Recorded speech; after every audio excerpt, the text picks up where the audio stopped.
ना कि दयारे इश्क में अपना मकाम पैदा कर। वाह।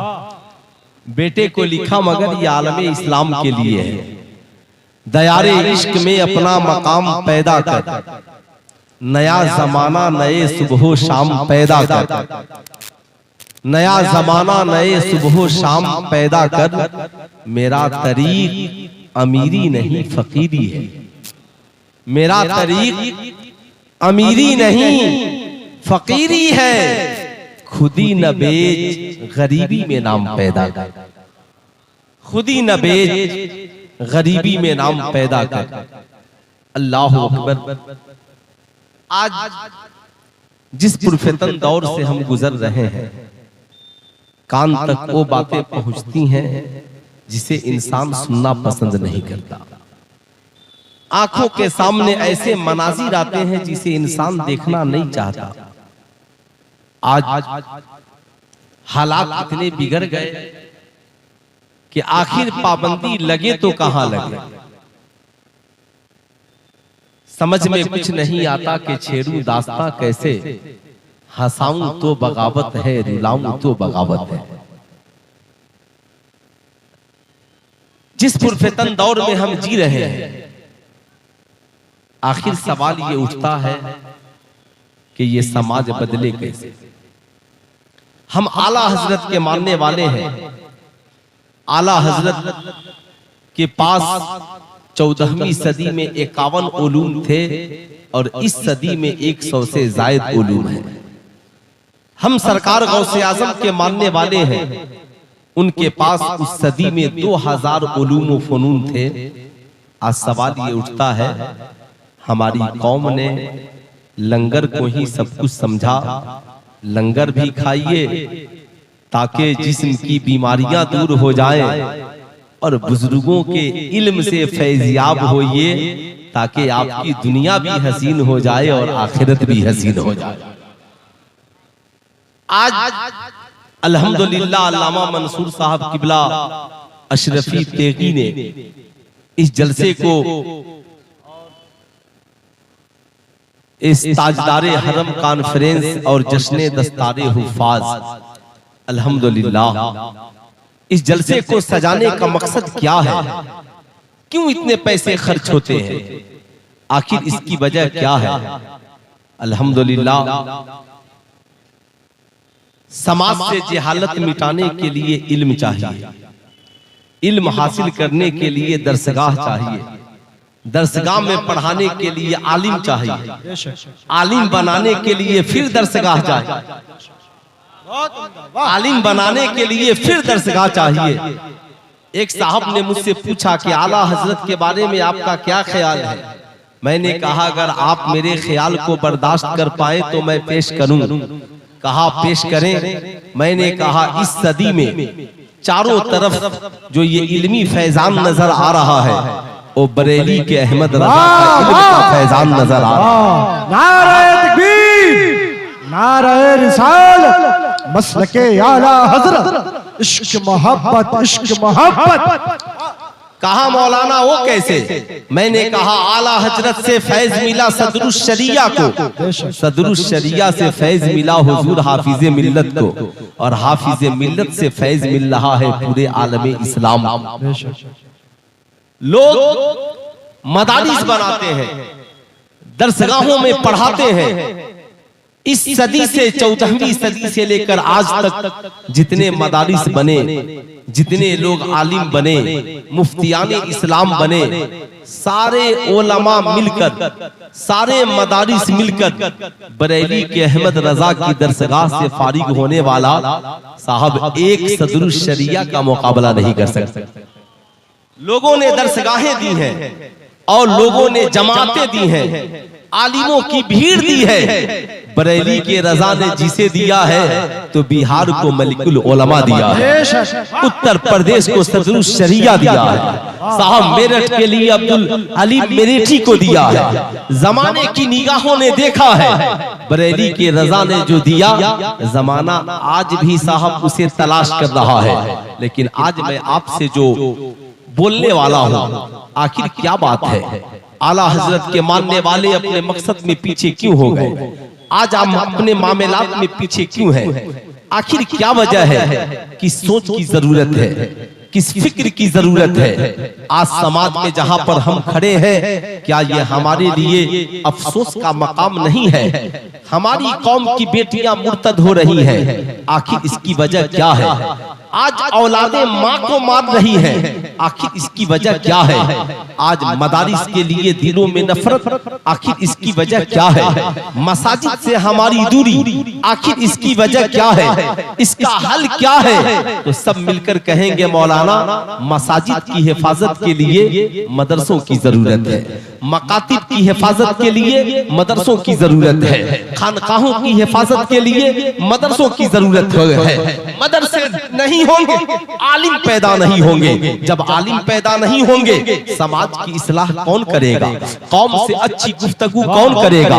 कौम को सिराते मुस्तकीम की बातें कौन बताएगा? जहां पर हम खड़े हैं, आज जमाना बातें कर रहा है, मौलाना माई लाइफ माई चॉइस, मैं अपनी जिंदगी अपनी मर्जी से जीना चाहता हूँ, वो चाहे मर्द हो, औरत हो, बच्चा हो, बूढ़ा हो। मैं आपसे पूछना चाहता हूँ, आपकी मर्जी क्या है? आप किस तरीके से अपनी जिंदगी गुजारना चाहते हैं? अगर आपको अपनी ख्वाहिशात की तकमील करनी है, तो क्या सिर्फ बुराइयों का दरवाजा ही आपकी ख्वाहिशात की तकमील के लिए खुला हुआ है? आज का इंसान कहता है, मौलाना हमारी भी तो ख्वाहिश कोई चीज है, आप लोग सिर्फ जो बातें करते हैं, हमारी ख्वाहिशों की तकमील कब होगी? सुल्तान रजा आपसे पूछना चाहता है, नाचना एक नौजवान की ख्वाहिश, गाना एक नौजवान की ख्वाहिश, शराब पीना एक नौजवान की ख्वाहिश, आवारगी एक नौजवान की ख्वाहिश, सर से दुपट्टा उतार करके चलना हमारी समाज की बेटियों की ख्वाहिश, बाप माँ की मर्जी से निकाह नहीं करना साहब समाज की बेटियों की ख्वाहिश, माँ बाप की ताज़ीम नहीं करना आज की औलादों की ख्वाहिश। सुल्तान रजा कहना चाहेगा, आप गंदे ख्वाहिशात के जरिया जीना क्यों चाहते हैं? अगर इस्लाम ने एक शराब को हराम किया है, तो दूध तेरे लिए हलाल जरूर है, शरबत तेरे लिए हलाल जरूर है, तेरे लिए खाना बिरयानी मुर्ग मुसल्लम हलाल जरूर है। आखिर तुम जायज तरीके से अपनी जिंदगी में इंजॉय क्यों नहीं करते? अपनी जिंदगी को बदलना क्यों नहीं चाहते? मैं आपसे कहना चाहूंगा, आपको अपने रूह को बदलना होगा, आपको अपने नजरियात को बदलना होगा। कहाँ गए वो नौजवान जो कहते हैं, मौलाना हम अपनी जिंदगी अपनी मर्जी से जीना चाहते हैं? तो कहाँ गए वो नौजवान जो शराब के नशे में डूब गए? कहाँ गए वो नौजवान जिन्होंने जुए में घर बार हार दिया? कहाँ गए वो नौजवान जिन्होंने अपनी जवानी को अपने हाथों तबाह बर्बाद किया? आखिर इसके वजूहात क्या हो सकते हैं? इसके वजूहात सिर्फ यही है कि हमने साहब जरूरत को जरूरत नहीं समझा। एक बात जिंदगी में याद रखे, एक है मोबाइल और एक है किताब। आप कहेंगे मौलाना दोनों में फर्क क्या है? याद रखिएगा, किताबें एक दायरा बताती है, ये सीरत मुस्तफा की किताब है, ये तफसीर की किताब है, ये हदीस की किताब है, ये फिक्र की किताब है साहब, ये इल्मे बलागत की किताब है, ये शेर व शायरी की किताब है। लिखने वालों ने किताबें बड़ी लिखी, मगर एक जमाना वो भी था जब हमारे उलमा कहते थे, कुरान पढ़ना नाबिल मत पढ़ना, हदीसें पढ़ना अफसाना निगारी न पढ़ना। याद रखना, बरेली के रजा ने कहा, बरेली के रजा ने कहा, जमाने को दर से वफा दिया, ये रजा का कलम है, जब लिखता है तो नबी की नात लिखता है, जब लिखता है तो कुरान का तर्जमा लिखता है, जब लिखता है तो हदीस का तर्जमा लिखता है, जब लिखता है तो कुरान की तफसीर लिखता है, जब लिखता है बरेली का रजा, जब लिखने पे आता है तो माँ बाप की अज़मत बयान करता है, जब लिखता है तो लोगों को शराब की हुर्मत बताता है, जब लिखता है तो लोगों को मनहियात शरिया से रोकने की बात लिखता है, लिखता है तो लोगों को गलत की निशानदेही करता है, फला काम गलत है, फला काम सही है। लोगों ने कोशिशें की, बरेली के रजा ये शायरों के कलम है जो बड़े बड़े बादशाहों की शान में अशार लिखते हैं, इनाम हासिल करते हैं। बरेली के रजा एक शेर आपका भी नानपारा के बादशाह की शान में हो जाए। बरेली के रजा ने कहा, हाँ कलम लाओ कापी लाओ, बरेली का रजा लिखेगा, मगर नानपारा की बादशाह के शान में नहीं, बल्कि मुस्तफा जाने रहमत की शान में लिखेगा। मुस्तफा जाने रहमत की शान में लिखेगा, करूं मदहे अहले दुवल्लज़ा, पड़े इस बला में मेरी बला, मैं गदा हूं अपने करीम का, मेरा दीन पारे ना नहीं। सवाल ये उठता है हर जलसे में मसलके आला हजरत का नारा, मगर बरेली के रजा ने ये नहीं कहा कि मैं अपनी जिंदगी अपनी मर्जी से गुजारूंगा। बरेली के रजा ने ये कहा जान है इश्क़ मुस्तफा, रोज फजू करे खुदा, जिसको हो दर्द का मजा, नाज़े दबा उठाए क्यों। बरेली के रजा ने कहा जिंदगी मेरी हो और सीरत आमिना के लाल का हो, आंखें मेरी हो हया रसूलुल्लाह की हो, सोऊं मैं मगर तरीका आमिना के लाल का हो। आखिर मैं आपसे पूछना चाहता हूँ, मेरी कौम का नौजवान तेरा नजरिया कब बदलेगा? मेरी कौम के नौजवानों तुम अपनी फिक्र को कब बदलोगे? मेरी कौम के नौजवानों बताओ तुम अपने नजरिए को कब बदलोगे? आपसे मैं पूछना चाहता हूँ, याद रखिएगा आप साहब, कुरान कहता है तिबयानन लिकुल्ले शैइन, हर चीज का रोशन बयान कुरान में मौजूद है। अल्लाह अकबर। आज मुसलमानों को सारी दुनिया में सारी दुनिया में मुसलमानों को लंबी लंबी रातें मोबाइल पे गुजारने के लिए वक्त है, मगर कुरान पढ़ने के लिए वक्त नहीं है। एक है जरूरत और एक है ख्वाहिश। जरूरत गरीबों की भी पूरी हो जाती है और ख्वाहिशें बादशाहों की भी पूरी नहीं होती। हजारों ख्वाहिशें ऐसी कि हर ख्वाहिश पे दम निकले, बहुत निकले मेरे अरमा फिर भी कम निकले। एक इंसान गरीब है, पैदल चलता है, सोचता है साइकिल मिल जाए, साइकिल मिल गई, सोचता है मोटरसाइकिल मिल जाए, मोटरसाइकिल मिल गई, सोचता है फोर व्हीलर हो जाए, फोर व्हीलर हो जाए, सोचता है अब जरा लग्जरियस कार हो जाए। साहब जैसे जैसे मिलती चली गई ख्वाहिशें बढ़ती चली गई। इंसान कब्र की आगोश में चला जाएगा। ख्वाहिशें न मर्दों की पूरी होंगी, ख्वाहिशें न औरतों की पूरी होंगी। याद रखिएगा, मगर जरूरत किसी की रुकती, जरूरत किसी की रुकती नहीं है। एक गरीब शख्स है, बीमार पड़ गया, पैसा इलाज के लिए नहीं है। इमाम साहब को पता चला, मौलाना मंसूर साहब को पता चला, कहा ए बस्ती वालों, अपने गांव का एक इंसान है, बड़ा नेक है, माली एतबार से कमजोर है, बीमार पड़ गया है, अच्छे इलाज की जरूरत है। क्या ही अच्छा होता हम सब मिलकर उसका इलाज करा देते। पैसे एक नहीं थे, पूरे बस्ती वालों ने जमा होकर उसका इलाज करा दिया। जरूरत गरीबों की भी पूरी हो जाती है, मगर ख्वाहिशें बादशाहों की भी पूरी नहीं होती।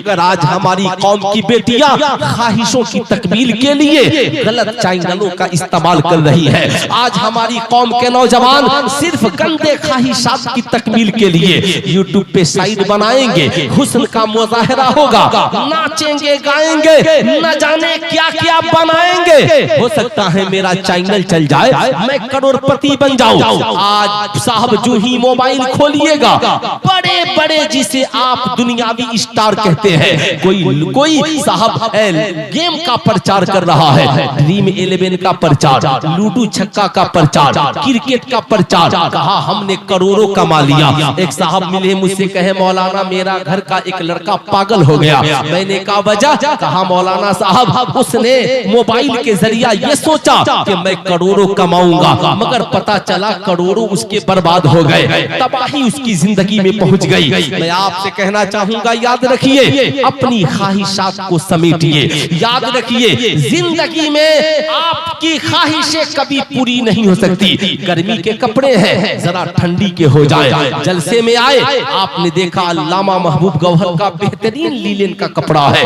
क्या ही बेहतरीन कुर्ता पैजामा, क्या बेहतरीन सदरी और बेहतरीन कश्मीरी टोपी। अब आपके भी ख्वाहिशें, आपके भी दिल में ये बात बैठ गई। अब आपने भी सोचा काश मेरे पास भी ये लीलन का कुर्ता पैजामा होता, मेरे पास भी एक सदरी होती, मेरे पास भी एक बेहतरीन कश्मीरी टोपी होती। लेकिन मैं कहना चाहूंगा ना, ख्वाहिशात को समेटे, जरूरत के मुताबिक जिंदगी गुजारे। अगर आपने ख्वाहिशात को लंबा कर दिया, आप कहेंगे मौलाना फिर करना क्या होगा? यही वजह है, सिर्फ ख्वाहिशात की वजह से बेटा बाप का दुश्मन बना, ख्वाहिशात की वजह से बीवी शौहर की दुश्मन बन गई, ख्वाहिशात की वजह से भाई भाई का दुश्मन बन गया, ख्वाहिशात की वजह से औलादे माँ बाप की दुश्मन बन गई, ख्वाहिशात की वजह से हम एक दूसरे के दुश्मन बन गए, ख्वाहिशात की वजह से। कुरान ने कहा नहन नफ्सा अनिल हवा फइन्नल जन्नता हियल मावा। जिसने अपने आप को ख्वाहिशात से रोक लिया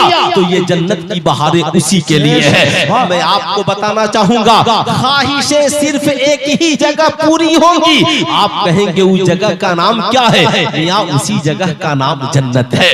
जन्नत में ख्वाहिशें सबकी पूरी हो जाएंगी। जन्नत में कोई टेंशन नहीं होगा।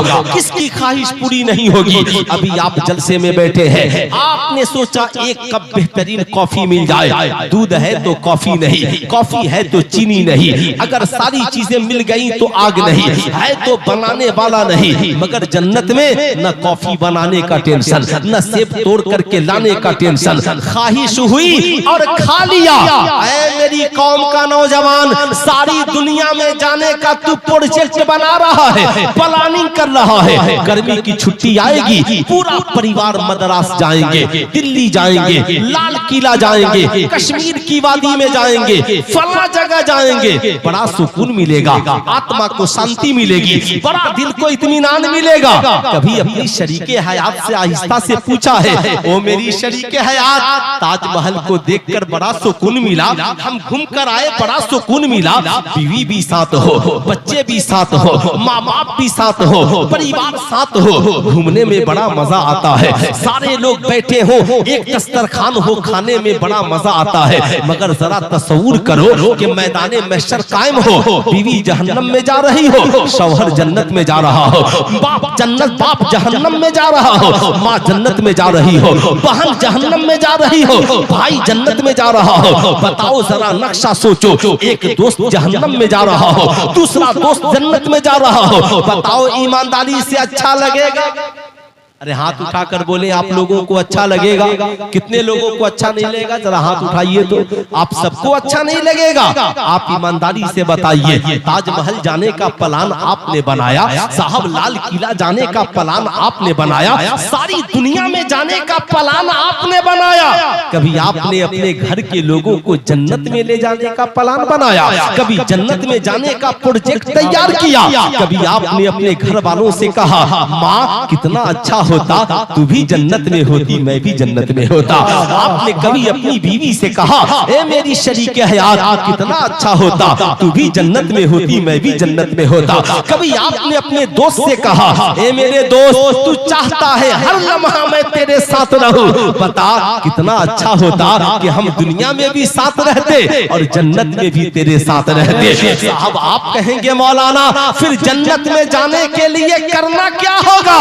कुरान कहता है जन्नत में जाने की एक ही राह है, आमिना के लाल के दामन को मजबूती से थाम लो, जन्नतुल फिरदौस तेरा ठिकाना हो जाएगा। नबी से इश्क करो, नबी से प्यार करो। जब बात नबी की आए तो किसी की न सुनो, नबी की पैरवी करो, नबी करीम सल्लल्लाहु अलैहि वसल्लम की सीरत को अपनाओ। साहब फिर देखो जिंदगी के मजे ही कुछ और है। लेकिन आज हमारी कौम के नौजवानों की पोजीशन आप ईमानदारी से बताइए, जिसे 2 रोटी की जरूरत है, अगर 3 रोटी खा ले तो तबीयत बिगड़ेगी नहीं बिगड़ेगी? अरे बोले जरा जोर से, तबीयत बिगड़ेगी ना? कितनी रोटियां खाने से? 3 रोटियां खाने से। जाहिर सी बात है, अगर एक कपड़े की जरूरत है 2-4 कपड़े पहन ले, तबीयत बिगड़ जाएगी। सुल्तान रजा पूछना चाहता है, हर शय को जरूरत के मुताबिक इस्तेमाल करे। बाबू अच्छा माशाअल्लाह माशाअल्लाह, है ना? ऑपरेटर लोग हैं, अच्छा है भाई, कम से कम ये तो चेक कर रहा है। हम लोग भी ऑपरेटर ही हैं, है ना साहब? अगर पता चले कि इस इंसान का ईमान अकीदा दुरुस्त है कि नहीं है, तो बरेली के रजा का थर्मामीटर लगाकर चेक करते हैं कि हुस्सामुल हरमैन के बारे में इसका क्या ख्याल, हुस्सामुल हरमैन के बारे में इसका क्या ख्याल है, ताकि पता चल जाए। 2 रंगी छोड़ दे, एक रंग हो जा, सरासर मोम या फिर संग हो जा। साथ में कहना चाहूंगा, आप ईमानदारी से बताएं, अगर 2 रोटी की जरूरत है, 3 हो जाए तो सेहत के लिए नुकसान दे। साहब 2 बूटी की जरूरत है, 4 बूटी हो जाए सेहत के लिए नुकसान दे। 2 गिलास पानी की जरूरत है, 4 गिलास पानी पी लो, सेहत के लिए नुकसान दे। अबे पगला जब इतना जानता है तो मोबाइल की जरूरत जितनी है उतना इस्तेमाल क्यों नहीं करता है?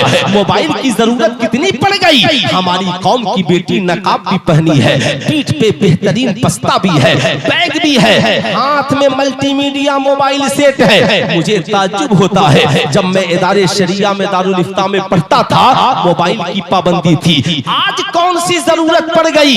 हर नौजवान के हाथ में मोबाइल, पढ़ने वाले के हाथ में मोबाइल, बेटी के हाथ में मोबाइल, बेटे के हाथ में मोबाइल। व्हाट्सएप की जरूरत कब पड़ती है? क्या कभी आपने इसके बारे में कभी सोचा? फेसबुक की जरूरत कब पड़ती है? कभी आपने इसके बारे में सोचा? साहब ताज्जुब की बात है, मैट्रिक के नौजवान को व्हाट्सएप की जरूरत क्यों है? मैट्रिक में पढ़ने वाले नौजवान को फेसबुक की जरूरत क्यों है? आखिर मैं आपसे पूछना चाहता हूँ, इन नौजवानों को मल्टीमीडिया मोबाइल सेट की जरूरत क्यों है? आप कहेंगे मौलाना ऑनलाइन क्लास, सुल्तान रजा कहना चाहेगा ऑनलाइन क्लास। याद रखना, जिंदगी में लॉकडाउन खत्म, ऑनलाइन क्लास को बैक कीजिए, इसे बंद कीजिए। क्लास के लिए घर में एक रूम बना दीजिए, एक कंप्यूटर या लैपटॉप लगा दीजिए। कहा मेरा बेटा ऑनलाइन क्लास यही होगा, ऑनलाइन क्लासेस यही होंगे। ये मोबाइल सरगोशी का जरिया है, ये मोबाइल तन्हाई का जरिया है, ये मोबाइल चुपके से किसी को पैगाम भेजने का जरिया है।